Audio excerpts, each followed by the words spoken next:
What his ears heard was like the best song of his life. She told him, "Stay until dawn and you go." Because he didn't have a car, and the one who always took him home was his husband.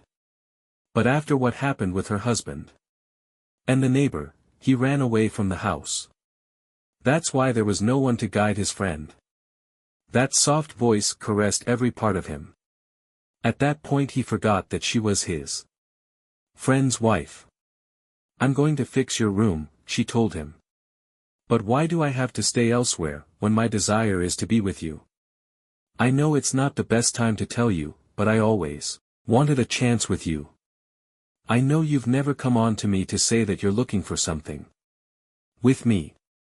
What happens to me is that I see in you the ideal woman, the woman of my dreams, the woman who made me vibrate from the first time I saw you. When I met you I knew that I had no chance of having you, but now things have changed. Your husband has not been loyal to you by messing with the neighbor. If I were you, I would take care of you more than my own life. Let me show you that I am capable of doing anything for you. I know that I am going to lose a good friend, but I'm going to earn heaven if you say yes." She told him, "You know, you seem like a good man, young and attractive, and to some extent you seem sincere. I'm going to take a bath and change these clothes. You see, I got dirty when I threw up. There is still in the fridge if you want to drink something else.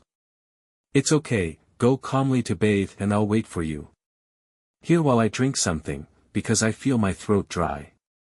"It must be because you're talking about more than that," she said, and headed for the shower.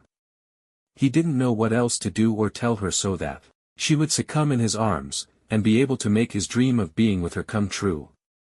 He walked to the kitchen and poured himself a glass of milk. She wrapped herself in a towel and went to take a bath. There was a mixture of desire and fear in him that made her heart race. The only sounds he heard by then were the barking of the dogs from the neighboring houses, and the beating of his heart. I could hear how his saliva passed through his throat as if it were stones. He got up and went to the bathroom door and said, "Remember, I'm here in case you need anything." He wanted to turn the door handle, but I was safe. She didn't answer, probably because she was rinsing her ears apart from the fact that he spoke very softly. He went to the room that she occupies, the door was half open and he entered. He lay back on the bed and began to imagine what it would be like to be next to her. Then he got up and went to the living room to wait for her to come out of the bathroom. The hour was quite late, and sleep had fled from him. He was sitting drinking his milk, when she appears, and he drops the glass on the floor in astonishment to see her in a transparent nightgown that left nothing to the imagination. Her head was wrapped in a towel, she had no bra, much less panties. "What was it you were telling me?" she asked him. He was lost, his eyes wide on her.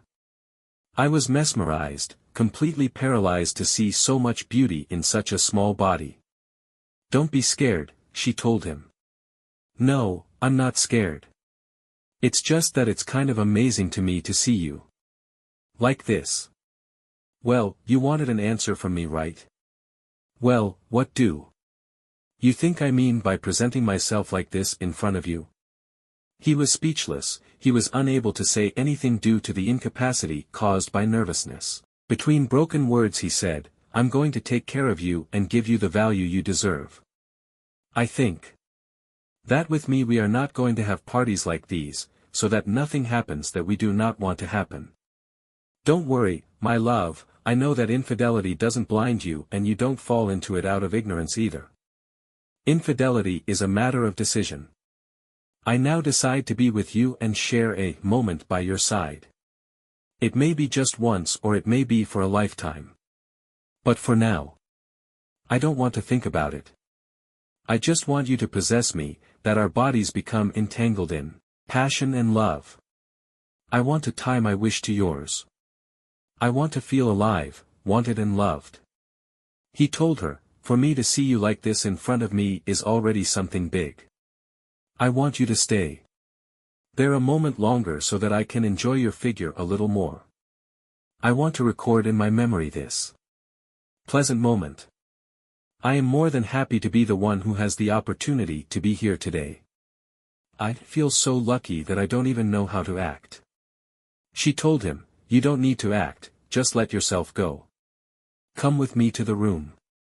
He began to think that, just a few minutes before he had been lying on the bed, where she led him by the hand. The house was big, and although there were only the two of them, the atmosphere was loaded with a great temperature that emanated from the two of them, and that was melting them. Already in the room, she asks him, do you want me to turn off the light or turn it off? He told her, please leave her, because I want to look into your eyes and I don't want the darkness to overshadow your beauty.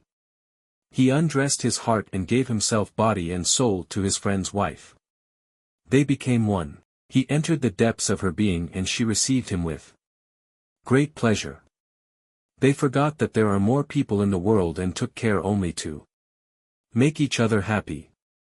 With his eyes closed, he still couldn't believe such a wonderful experience he was living.